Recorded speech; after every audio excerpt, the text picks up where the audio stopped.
ত্রয়োদশ জাতীয় সংসদ নির্বাচনে নির্বাচিত সংসদ সদস্যদের গ্যাজেট প্রকাশ করেছে নির্বাচন কমিশন।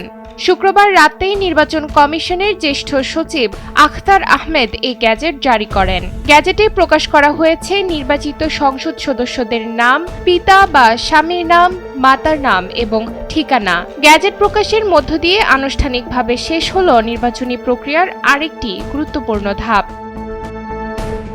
প্রধান উপদেষ্টার কার্যালয় সূত্রে জানা গেছে, সরকারের প্রাথমিক সিদ্ধান্ত অনুযায়ী নবনির্বাচিত সংসদ সদস্যদের শপথ পড়াতে পারেন প্রধান নির্বাচন কমিশনার। সেক্ষেত্রে 16 অথবা 17 ফেব্রুয়ারি অনুষ্ঠিত হতে পারে শপথ অনুষ্ঠান। আর যেদিন সংসদ সদস্যরা শপথ নেবেন সেদিনই শপথ নিতে পারেন নতুন প্রধানমন্ত্রী ও মন্ত্রিসভার সদস্যরাও।